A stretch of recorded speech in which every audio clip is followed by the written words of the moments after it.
Fat Lever finished his NBA career with 43 regular season triple-doubles. That is 15 more than Michael Jordan, 18 more than Clyde Drexler, and more than twice Kareem Abdul-Jabbar's total. He added 3 more in the playoffs.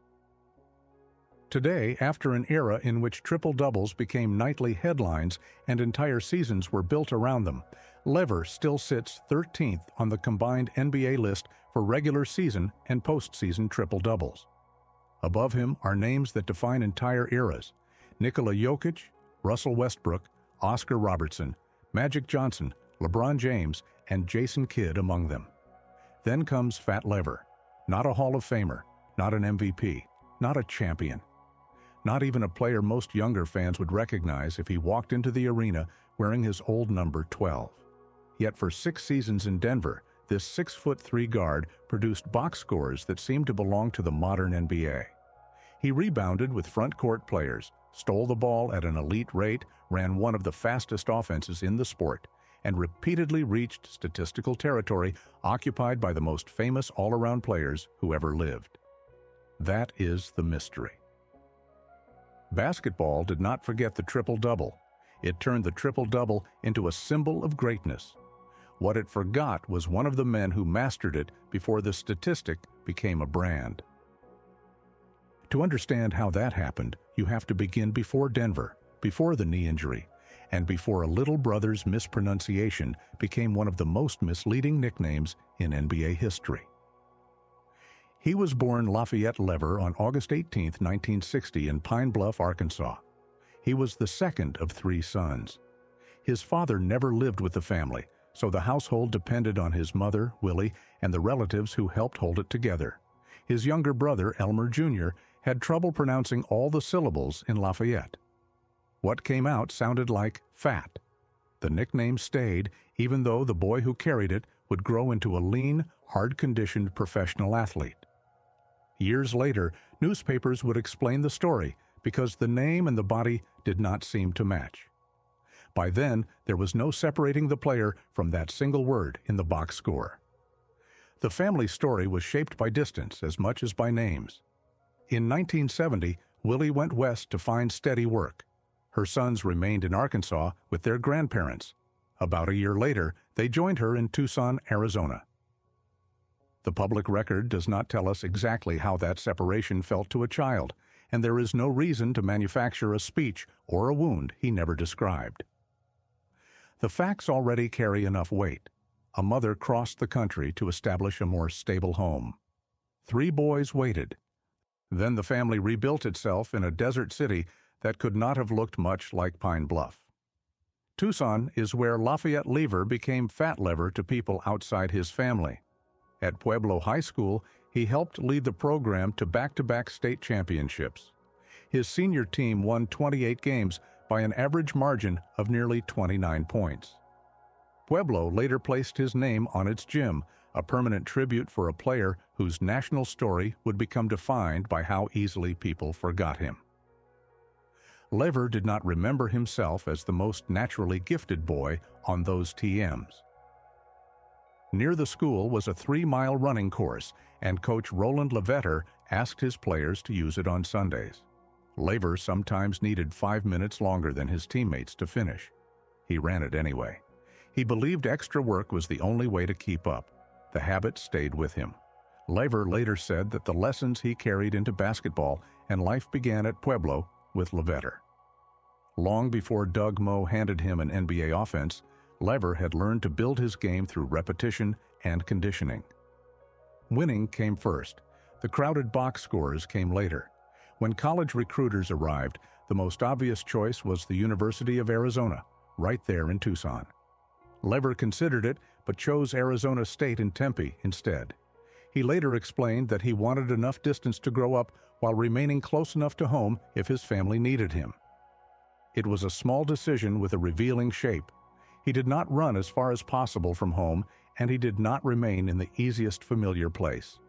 He chose the middle ground, independence without disappearance. Arizona State gave him a backcourt partner whose name would travel much farther through basketball history. Byron Scott would become a starting guard for the Showtime Lakers, win 3 NBA championships, lead the 1988 title team in scoring during the regular season, and later spend years as a head coach. Before the banners and the forum crowds, he shared the floor in Tempe with Fat Lever. The Sun Devils also featured future NBA center Alton Lister. In 1981, that group climbed to number 3 in the country and beat top-ranked Oregon State by 20 points. Then Kansas knocked Arizona State out of the NCAA tournament by 17 in its first game. A season that had announced the Sun Devils as national contenders ended before they could settle into March. For a guard who would later judge his own performance by the team's record, the lesson arrived early. Months of winning could disappear behind one televised loss.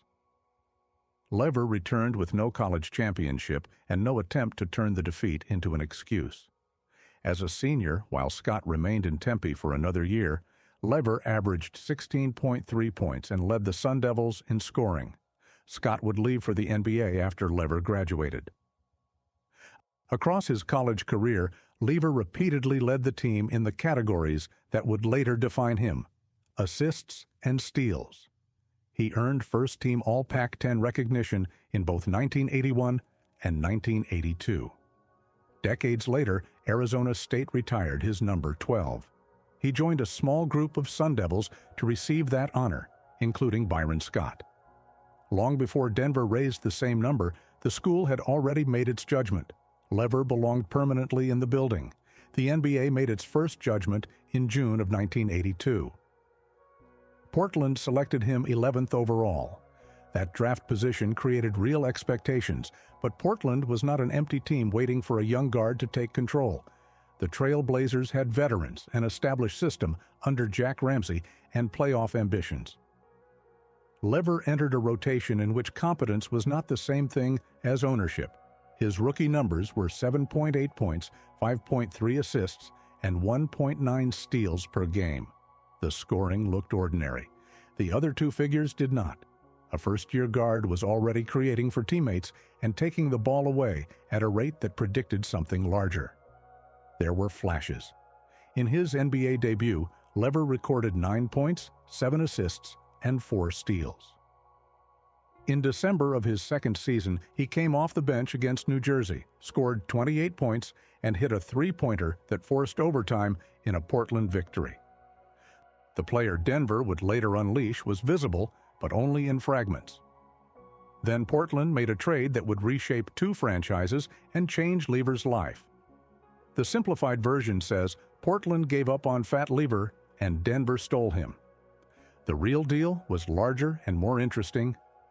In June of 1984, the Trail Blazers acquired Kiki Vandeweghe, a 2-time All-Star who had just averaged 29 points for Denver. To get him, Portland sent the Nuggets Lever, starting forward Calvin Nat, center Wayne Cooper, a second-round pick, and a future first-round pick.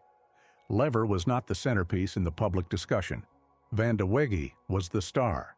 Nat was an established starter. Cooper provided size.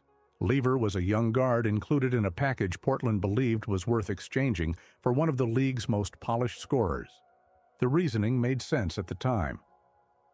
Ramsey said Portland needed perimeter shooting from the front line. General manager Stu Inman described Vandeweghe as one of the league's finest offensive small forwards. The Blazers were not throwing Lever away for nothing. They were paying a large price for a famous scorer entering his prime. Portland saw Lever as one useful piece in a 5-asset package. Denver executive Pete Babcock saw more. He had followed Lever since their shared Arizona roots and encouraged Doug Moe to request Lever in the deal instead of another Portland guard, Darnell Valentine. Denver did not acquire him by accident. Someone inside the organization had been watching the work long before the national audience did. The Nuggets had Alex English, a scorer so smooth that his greatness could become almost invisible.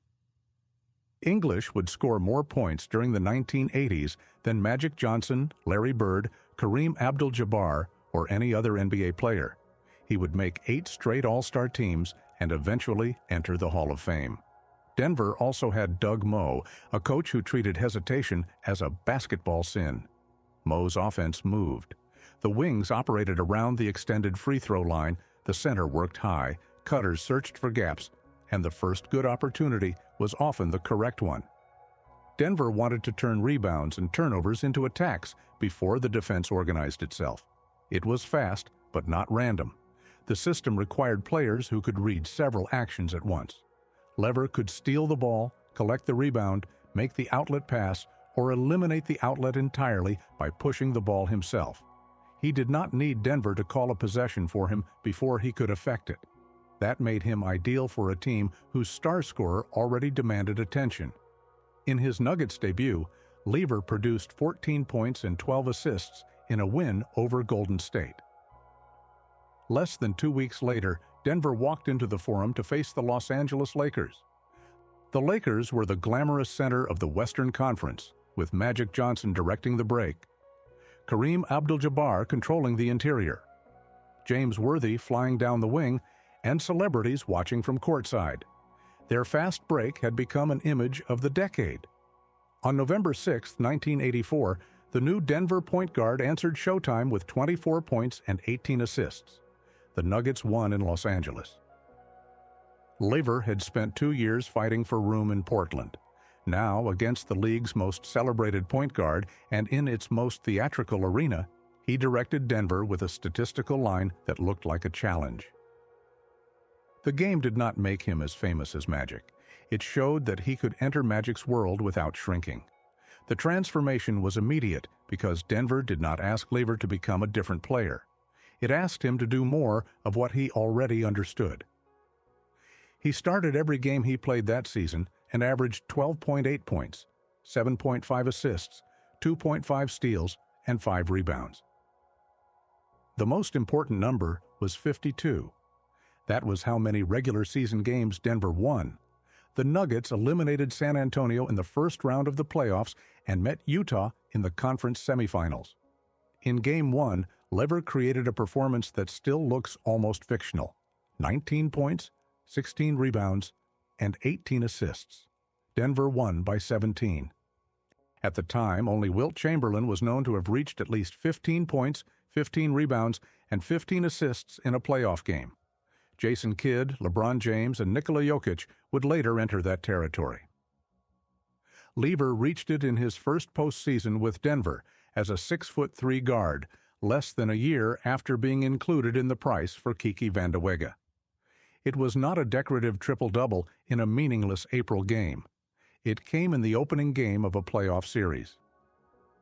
The 18 assists remain one of the central marks of his Denver career, but the 16 rebounds tell the deeper story. Utah had Mark Eaton, a 7'4" defensive player of the year. Lever was more than a foot shorter, yet the guard reached 16 boards while directing the offense. Denver won the series and advanced to the Western Conference Finals. Waiting there were Magic, Kareem, Worthy, Michael Cooper, and a Lakers team on its way to a championship. This is one of the largest missing pieces in the simplified Fat Lever story. He was not producing strange numbers on a team that never approached the highest level. In his first Denver season, he helped carry the Nuggets to within one round of the NBA Finals. The series became fast, physical, and increasingly damaged by injuries. Denver won Game 2 in Los Angeles, a game in which tempers boiled over and Kareem was ejected after a confrontation with Danny Shays. The Nuggets returned home with the series tied. In Game 4, Alex English broke his right thumb and left the floor. The game was still close enough for James Worthy to decide it with a late basket. Los Angeles took a 3-1 lead. English could not return. Lever was among several Nuggets dealing with physical problems, and the Lakers finished the series in Game 5 by scoring 153 points. Los Angeles went on to defeat Boston for the title. Kareem became Finals MVP. Magic continued building the mythology of Showtime. Denver would not return to the conference finals for 24 years. For Lever, the run established something that career averages would later obscure. When his body was intact and the games mattered, he had already operated deep in May against the defining team of the decade. The next step was not instant superstardom. Lever's rise continued in layers. Earlier that same season, Lever had already produced the performance that revealed the entire mechanism of his game. On March 9, 1985, he recorded the first triple-double of his NBA career against Indiana: 13 points, 15 assists, and 10 steals. 10 steals are not the easy route to a triple-double. A rebound can fall to a player because of positioning, a missed box out, or the direction of the bounce. A steal requires the defense to take possession away. Lever did that 10 times in one game while also organizing 15 made baskets for teammates. The performance revealed the basic mechanism of his game. A steal was not the end of a defensive possession. It was the first pass of Denver's offense. A rebound was not something to hand to the point guard. The point guard already had it. Lever removed steps from the transition between defense and attack. The 1986-87 season began with a hole in Denver's lineup. On opening night, Calvin Nat tore his Achilles tendon. Lever told the team he would do his part to compensate. He responded by averaging 18.9 points, 8.9 rebounds, 8 assists, and 2.5 steals. His 16 triple-doubles led the NBA. 3 of them came in consecutive games in January. The middle performance brought him back to Portland, where he finished with 36 points, 12 rebounds, and 10 assists. Denver lost in overtime, but the franchise that had traded him as part of a package was now watching him control every part of the game. The Western Conference coaches still left him out of the All-Star game. Lever did not launch a public complaint. He pointed toward Denver's 37-45 record and said players receive less attention when their teams lose. Writers and broadcasters made a different judgment at the end of the season, voting him to the All-NBA second team.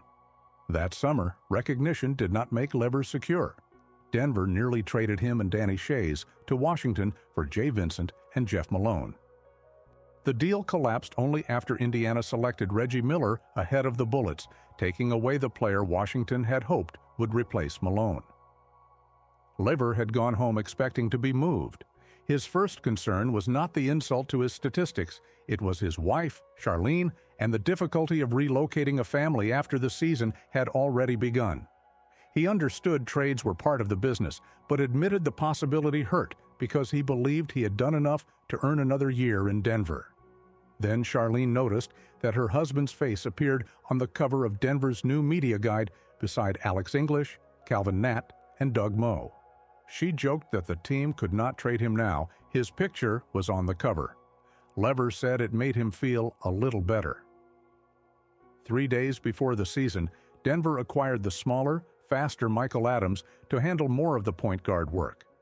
That move finally convinced Lever that he might be staying.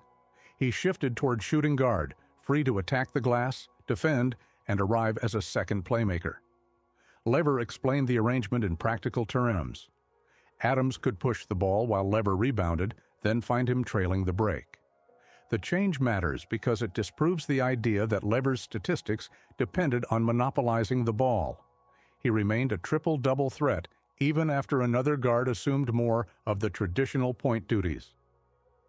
On November 24, 1987, Lever nearly produced the rarest recognized box score in basketball.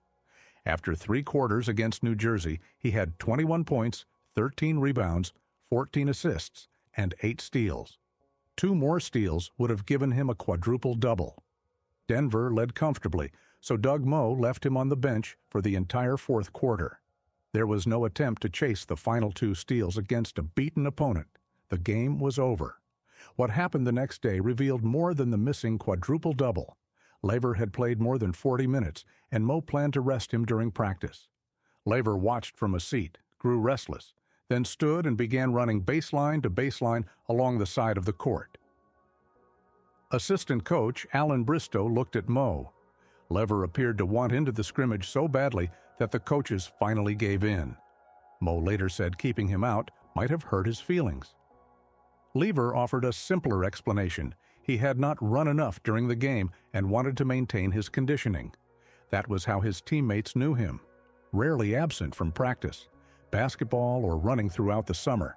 Maximum effort even when no crowd was watching. Moe considered Lever's work habits among the best he had ever seen in a player. The extraordinary box scores rested on a routine that looked stubbornly ordinary. In January of 1988, he faced Michael Jordan in Chicago and delivered 31 points, 16 rebounds, 12 assists, and 6 steals. The Bulls won, and Jordan remained the name most of the public carried away. 2 months later, against Cleveland, he reached 20 points, 20 rebounds, 12 assists, and 6 steals in a Denver victory. 9 of the rebounds came on the offensive glass.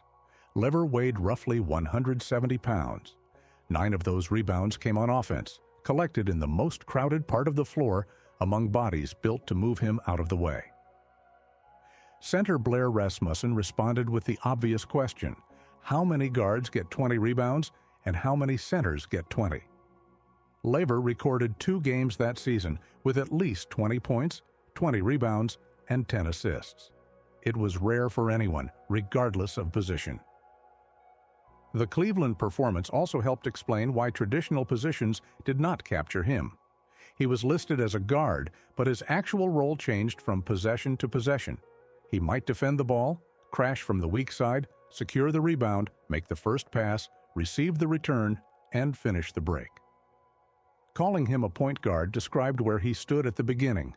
It did not describe everything he did before the possession ended. The team improved, and recognition finally followed. Lever made his first All-Star team in 1988. He was also selected to the All-Defensive Second Team. Those 2 honors belonged together. The All-Star selection rewarded the visible production. The defensive selection recognized the source of it. Lever was not simply accumulating assists in a high-scoring offense. He was manufacturing extra possessions through steals, pressure, rebounds, and anticipation. His best statistical season may have come 1 year later. In 1988-89, he averaged 19.8 points, 9.3 rebounds, 7.9 assists, and 2.7 steals. A guard came within a fraction of averaging 20, 10, and 8, while also taking the ball away nearly 3 times per game. On April 21, 1989, Denver played Golden State in Oakland. Lever finished with 15 points, 13 rebounds, 23 assists, and 5 steals. The Nuggets recorded 52 assists as a team, a franchise record, and won by 18. The 23 assists tied Denver's single-game record. The 13 rebounds and 5 steals prevented the night from becoming a passing exhibition. Even at the statistical extreme, Lever was still doing several jobs at once. Alex English later remembered how much he enjoyed playing beside the slight guard. While modern fans talked about Westbrook, English said Lever had been a triple-double waiting to happen in the 1980s. It sounded less like a former star praising a sidekick than a scorer remembering how often somebody else made his work easier. Lever rarely supplied reporters with the personality that could turn those nights into a national character. An Arizona writer described him as quiet, private, and uncomfortable with publicity, then delivered the shortest possible comparison.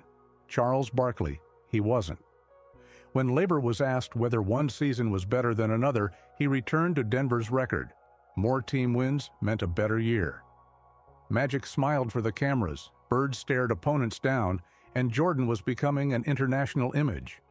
Lever's identity remained inside the possessions, a hand in the passing lane, a rebound taken from a taller player, a pass delivered before the defense turned around. Those actions win games. They are harder to turn into mythology. Still, by 1990, Lever's value should have been impossible to miss. He made his second All-Star team and completed the season averaging 18.3 points, 9.3 rebounds, 6.5 assists, and more than 2 steals.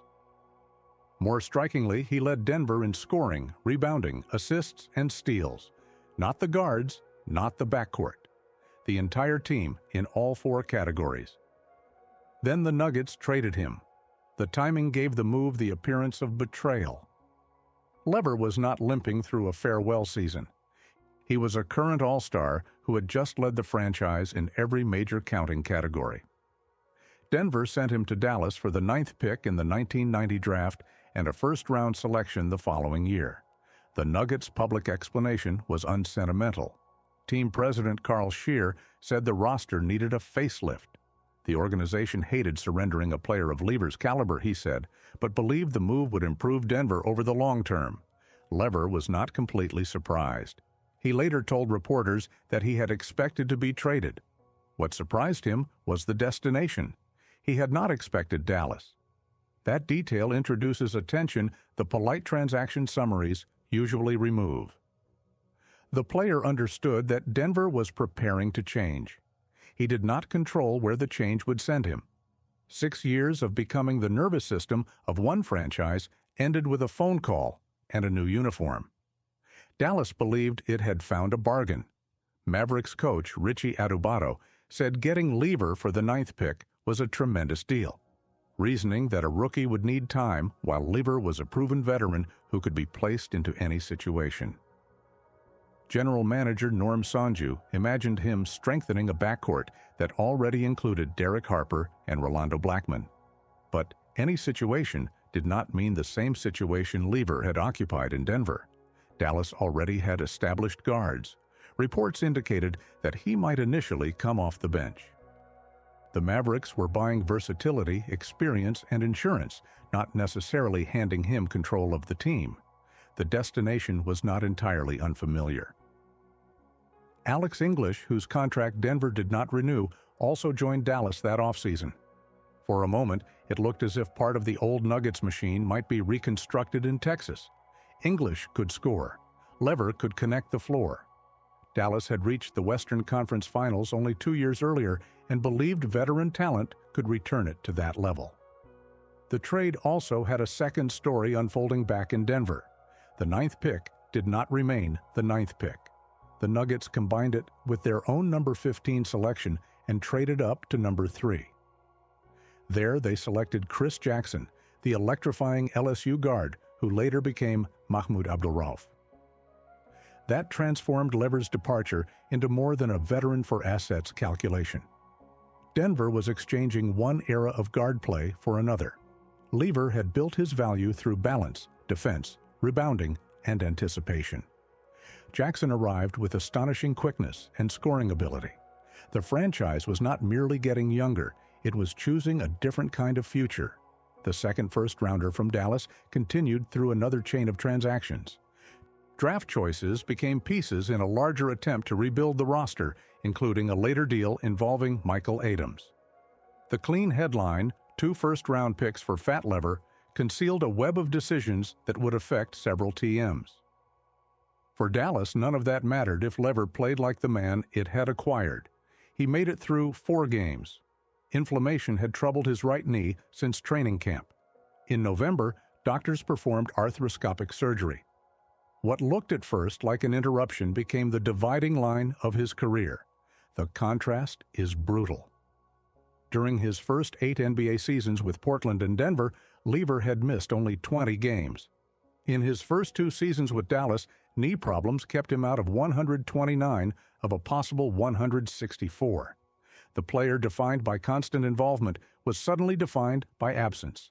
His first Dallas season ended after 4 appearances. The Mavericks also lost Roy Tarpley, another essential part of their plans, to injury and off-court problems. A roster assembled to contend began coming apart almost immediately. Dallas finished 28-54. Lever returned the following season, but there was no clean recovery. He played 31 games. In January of 1992, he required arthroscopic surgery on his left knee and missed the rest of the schedule. Dallas fell to 22-60. The numbers show a body failing in stages. First the right knee, then the left, then the chronic problems created by trying to return to NBA movement. For Lever, movement was not one element of his game. It was the entire chain. He had to cut into passing lanes, explode toward long rebounds, land among larger players, turn immediately, and accelerate into the open floor.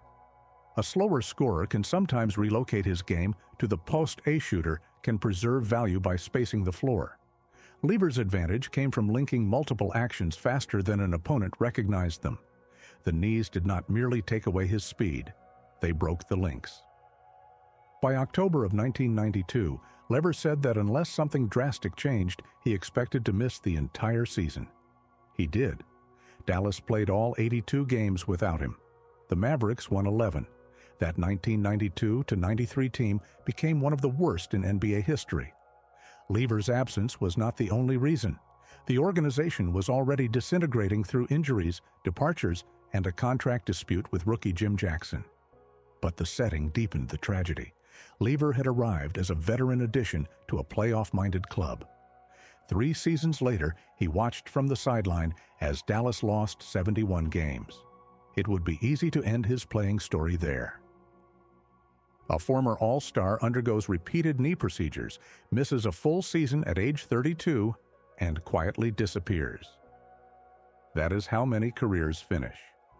Lever returned. In 1993-94, he played 81 games. Only a few years earlier, that total would have looked routine. He had spent most of his career answering almost every call. After the surgeries, 81 appearances became its own achievement. He was no longer the Denver version of Fat Lever. He averaged 6.9 points, 3.5 rebounds, and 2.6 assists in 24 minutes. The scoring burst had diminished. The rebounds that once challenged centers were fewer. Dallas won only 13 games, but his defense did not vanish entirely. Lever still averaged 2 steals per game, an extraordinary figure for a physically diminished guard playing reduced minutes. The hands, timing, and anticipation had survived even when the legs could no longer carry him through the old sequences. That season gives his career a more complicated ending than either triumph or collapse. He did not recover his prime. He recovered the ability to participate. He accepted a version of basketball in which he could no longer control 4 columns and played almost the entire schedule anyway. There is dignity in returning as a smaller version of yourself when everyone remembers what the larger version could do. Lever did not get the revenge season that the Denver trade seemed to promise. He did not make the Nuggets regret their medical forecast. He did not rescue Dallas. He simply proved that the 0 in the previous season's games played column would not be the final statistic of his career. He left the NBA in 1994 with 10,433 points, 4,523 rebounds, 4,696 assists, and more than 1,600 steals. His career averages were 13.9 points, 6 rebounds, 6.2 assists, and 2.22 steals. Those averages are impressive, but they are also misleading. They combine the Denver peak with the wreckage of Dallas. They flatten the difference between a player approaching 20, 9, and 8 and the recovering veteran who returned for one final season. The 6 Denver years provide the clearer portrait: 17 points, 7.6 rebounds, 7.5 assists, and nearly 2.5 steals per game across 474 appearances. Even that line cannot show how rare the combinations were. Lever retired with 43 regular season triple-doubles and 3 more in the playoffs. He had led the league with 16 in a single season. Across a 3-year span, he recorded 38, only 5 fewer than Magic Johnson and 20 more than Michael Jordan during those same seasons. He produced a triple-double with 10 steals. He came within 2 steals of a quadruple-double after only 3 quarters. He recorded 2 20-point, 20-rebound triple-doubles in one season. He delivered a playoff game with at least 15 points, 15 rebounds, and 15 assists. He recorded 23 assists in a triple-double while adding 5 steals. These were not 5 variations of the same performance. They demonstrate the range of his control. On one night, the 3rd category was steals. On another, he rebounded like a power forward. On another, he passed like the purest point guard in the league. The triple-double did not describe one trick. It described how many different routes he had into a game. After leaving the NBA, Lever did not immediately chase an assistant coaching title or a television spotlight. He worked in real estate and operated a construction business in Phoenix, building a second professional life away from the schedule that had controlled him since high school. Basketball eventually called him back. In 2007, Sacramento hired him as Director of Player Development. The work included more than shooting drills and defensive rotations. It meant helping young professionals handle travel, money, expectations, unstable roles, and the knowledge that a body or transaction could redirect a career overnight. Lever had lived almost every version of that uncertainty. He had been a first-round pick waiting for room, a trade piece who became an all-star, a franchise engine exchanged for draft capital, and an injured veteran learning to play inside physical limits. He remained with the Kings for years and also worked as a broadcast analyst, his second life in basketball again centered on details and on helping someone else complete the play. So why did the wider culture lose him? Part of the answer is duration. Lever was a full-time star in Denver for 6 seasons. The knees destroyed the years in which he might have accumulated the round career totals that make historical arguments easier. He finished with fewer than 11,000 points and fewer than 5,000 assists. Anyone beginning with longevity can dismiss the case before reaching its unusual details. He also lacked the June image that keeps a great player in circulation. Magic raised trophies. Bird owned the Garden Lights. Isaiah Thomas limped through the finals. Jordan turned championships into a global silhouette. Lever's deepest run ended with the Lakers scoring 153 points, while Denver's leading scorer sat with a broken thumb. Even inside Denver, the first share of attention belonged to Alex English. English was the primary scorer and established all-star, yet his smooth efficiency was itself overshadowed nationally by Bird, Magic, and the rising Jordan. Lever occupied the layer beneath a star who was already fighting for his proper share of memory. Place mattered too. The Nuggets played late for much of the country in a market without the national gravity of Los Angeles, Boston, or New York. Their extraordinary pace encouraged outsiders to discount every number. If Denver scored 130, somebody had to collect the points and assists. But pace is an incomplete explanation. It can increase opportunities. It cannot explain why a 6'3" guard repeatedly beat the team's big men to the ball. It cannot manufacture 10 steals. It cannot make one player lead a roster in scoring, rebounding, assists, and steals. And it cannot explain why Lever produced combinations that his teammates in the same system did not. And Lever's best plays did not always end with Lever. A steal became somebody else's layup. A rebound became an outlet pass. A deflection changed the clock and forced the opponent to begin again. Even his most distinctive skill, rebounding as a guard, often looked like the beginning of a highlight rather than the highlight itself. Then there is the era's media environment. Today, a guard collecting 20 rebounds would generate clips before the game ended.